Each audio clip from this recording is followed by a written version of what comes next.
Congress shall make no law respecting the establishment of religion or prohibiting the free exercise thereof or abridging the freedom of speech or of the press or the right of the people to freely assemble and petition the government for a redress of their grievances. It's the First Amendment. It's all that matters.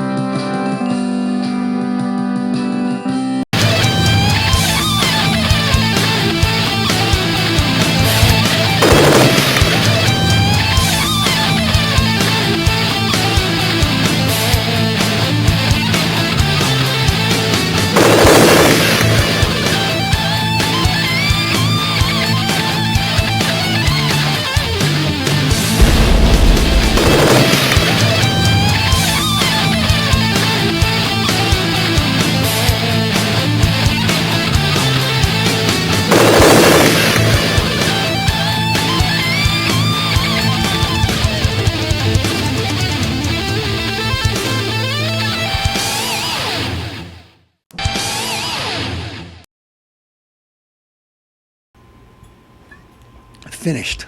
I made a vow until November. I would do everything in my power to get this guy not elected. Why, Castellano? Do you dislike him because he's black? Who am I talking about? I'm talking about the half-white, half-black president. President Barack Hussein Obama. I'm not Muslim. I just changed my name to a Muslim name. We're not going to go there because people think I'm a whack when I say that kind of stuff. We're going to go to president on his campaign trail said, do you think somebody starts a business that they should get credit for doing the business? No. Somebody built roads so they could drive cars to promote their business. Somebody taught them so they didn't do the business on their own. They had teachers to teach them and the roads that... You goof!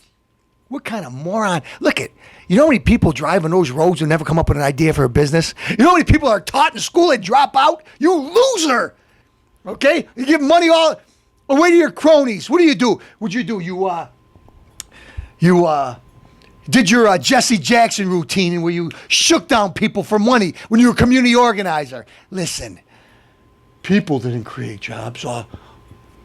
When people do something on the internet, or come up with an idea like Yahoo or something like that, they didn't create the internet. The internet was there, so that's why they're profitable. What's their business? What kind of moron would ever say something like that? What kind of moron would listen to this guy? Listen, your fat butt wife that wants to tell me to eat broccoli while she's eating French fries with sauerkraut and hot sauce and cheese on it, wants to tell me how to eat. Over in all the schools, they're throwing all the broccoli in the garbage pails because the kids ain't eating it, but it's costing us billions. Have another idea. Oh, we got a vegetable garden in the White House, and hey, look at me dance. Just look at my upper body. Don't look at the rest of my body because my ass is this big.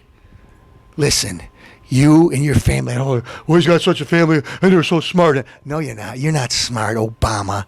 You're not smart at all. Look at anybody.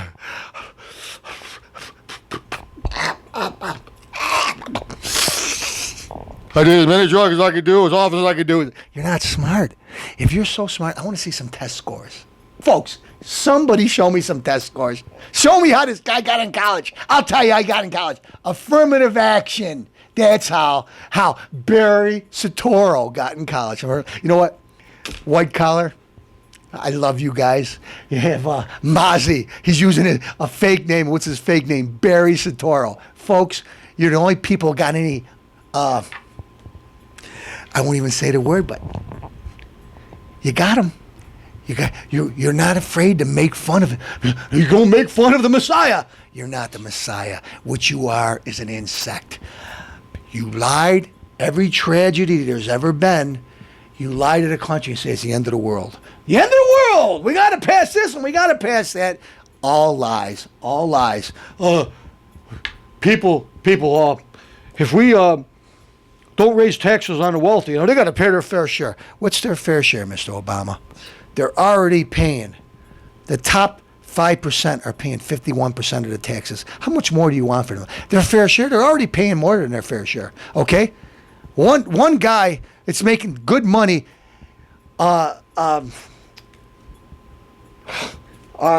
secretary would take 50 years of her pay to pay the taxes the one guy pays. What's his fair share? So, because you pay for an expensive school, or you're successful and you make a lot of money, your fair share should be, look at fair share. You know what a fair share should be? A flat tax.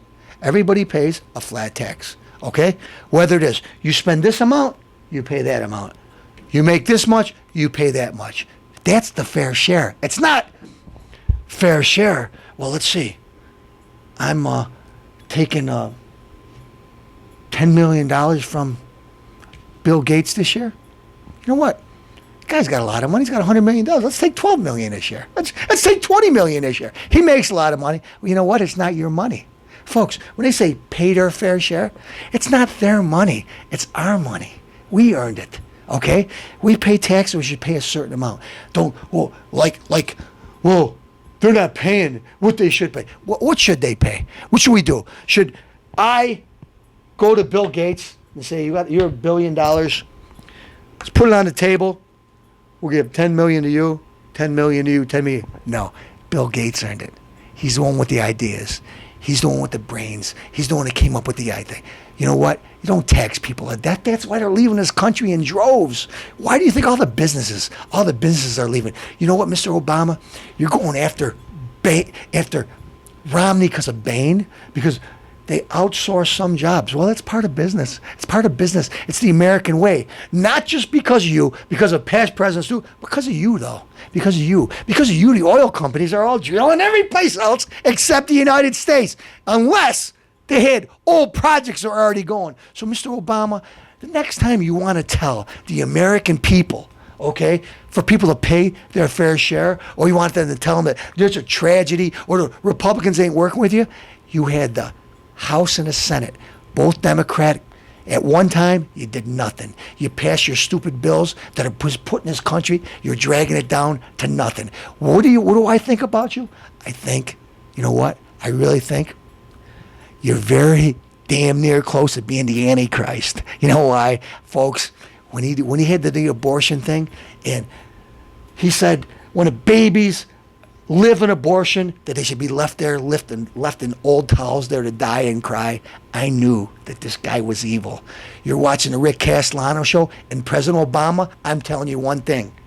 Smoke 'em! And I mean it. I'd never vote for you. You know what? I used to think Jimmy Carter was the worst president in history. You are! And if you get reelected, Castellano is going to be depressed for an awful long time.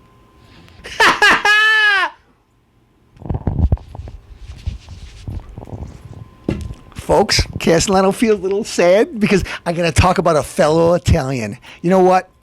I'm ashamed to be an Italian right now. So all you people over the Italian American club there watching the United States play soccer I'm in Italy playing, I said the United States. You guys are from the United States, but you're sit there clapping for Italy. Let me tell you one thing, Paterno. You died a few months ago. Castellano has no remorse. Now that I found out that you knew about Sandusky's escapades, about him molesting little boys continuously over years and years. And you know what? You were the winningest coach in history. The winningest coach in history. Now, what happened?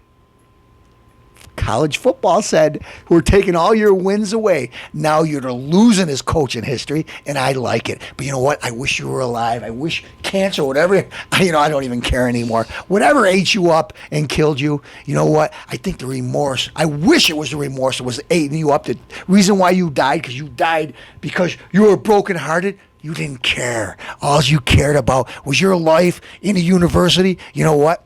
Your statue came down today, and I was applauding. You know what it reminded me of? It reminded me of Libya when he took down Saddam Hussein. You know, Lenin. Paterno, you disgust me. You knew what was going on. I wish you were alive. I wish you would go to jail. I wish you and Sandusky would be together in jail. I'd send you guys a lifetime supply of a Kool-Aid so you guys can put on your eyelids, and Big Bubba would pay you guys a visit every night, and you guys would know how it feels to be at the other end of a who knows what I want to call it. I don't want to say it because I feel bad for these kids. You know what I'll call it? A butt plugging. Enjoy yourself. You know what, Sandusky? I can't wait for it's your turn, because when old Satan's got the pitchfork and he puts the finishing touches on you, I hope you're well done. You're watching the Rick Castellano Show. Tune in each and every week on YouTube, and I'll tell you more. I just saw the Batman movie. Producer, plug your ears. Folks, Castellano's going to give you a little inside information, inside scoop, and a little analyzation, because I saw the Batman movie. I've been an avid Batman fan since I was knee-high to the Joker, and I'm not joking. Anyway, the movie starts off.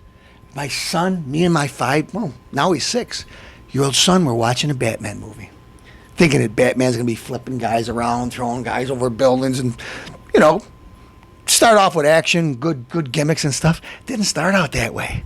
Batman was a feeble old Batman. Why? Because in the last movie, Batman decided he was going to retire because he took the blame for Harvey Dent's murder. He didn't do it, but he wanted Harvey Dent. He wanted people to know he was Two-Face, and crime in Gotham City was down. So anyway, the first half of the movie, Batman's old and beat up with a cane. Scraggly beard.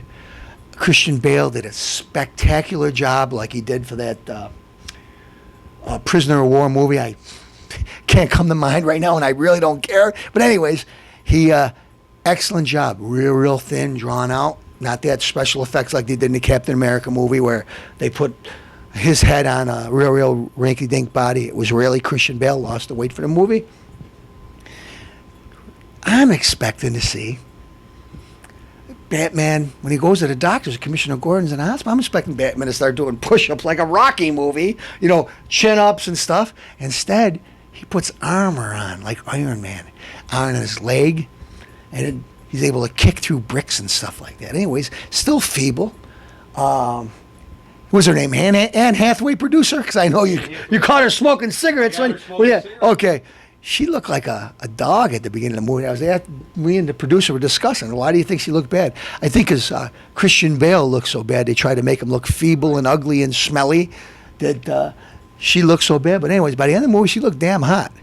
But anyway, this is a story that you guys, if any Batman fans in, when Batman, for the first half of the movie, actually the first three quarters of the movie, Bane grabs Batman and breaks his back over his knee, like in the comic book.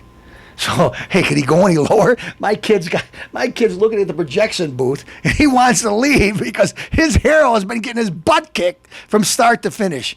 But anyway,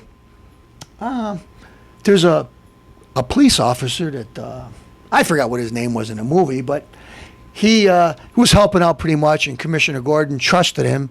And for most of the movie, he was doing, the detective work. He was the only one Commissioner Gordon could trust. The next guy in charge was a coward. I don't know who this goof was, but anyways, they had the guy from Warrior movie, Tom Hardy. He looked like he had a few pies, and he looked great and ripped when he was in Warrior.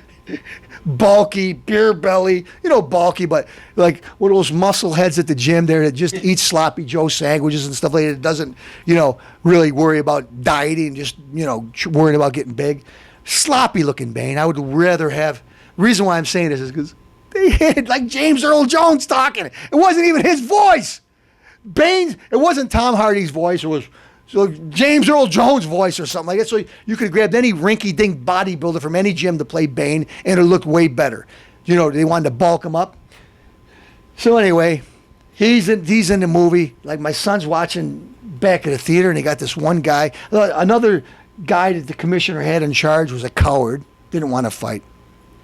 End of the movie. I'm getting to the end of the movie, folks. Because Alfred left him halfway through the movie because Alfred said he didn't want to see another Wayne die, and he just couldn't bear it. And he said we used to eat at a restaurant all the time, knowing that he was hoping someday that when Batman retired, he would see him with a girl and he'd lead a normal life. That never happened. Alfred left. Lucius Fox was running the company. Why Batman wasn't a company? Batman was broke in this movie. Broke. Didn't have a dime. Busted. He had nothing to do, but Lucius kept all his equipment so Batman could fight. Well, anyways, he puts the armor on. He's got a broken back. They fix him up in jail, whatever. He's in some kind of pit or something. And finally escapes. Ra's al Ghul's the main villain behind all this stuff. But anyway, here's the thing that, folks, this is a viewer alert. This is a viewer alert. No, producer, listen. End of the movie. The gentleman that was helping Commissioner Gordon the whole time was a pretty tough cop. At the end, he goes to the orphanage, and the Wayne Foundation is going to start contributing money again because they stopped contributing money because it wasn't making money for a long time. And he grabbed his garb after he left, and I forgot what his name was, but the lady goes, well, here's all your stuff, all your valuables and all your things that you left at the orphanage. I want you to take it with you now that we're moving to a new location. You know, I don't understand why don't you ever use your name that you were gave when you came to the orphanage, Robin. So here you go. I sort of like the name Robin. Boom. Movie ends. Now Batman seemed to be dead, but Alfred's at that restaurant eating, and he looks over at another table, and he sees Batman or Christian Bale, Bruce Wayne, eating with who's the bad girl? Catwoman. So you don't know if that was a dream sequence, if Batman's really still alive at the end of the movie, but we do know one thing: there will be another Batman movie. Whether it's Batman, it won't be Christian Bale though. He says he's done with it, but he said he might do a Justice League movie if Nolan directs it. But this new guy, he's pretty good character. He'd be a good guy. He's either going to be Robin in the next movie, or he's going to be the new Batman. And you know what, folks? I gave it away, and the producer's probably eating his heart out that I told him. Hi, this is Jen, and this next segment was filmed before we had Edwin J., our producer, and HD.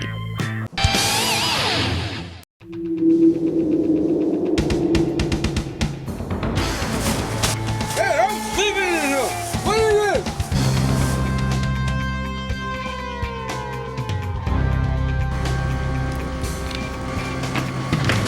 Hey, get up!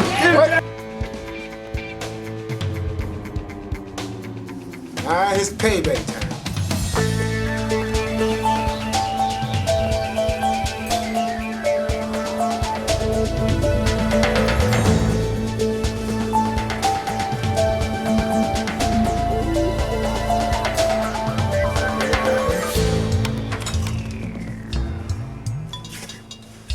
Perfect.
Now they went too far.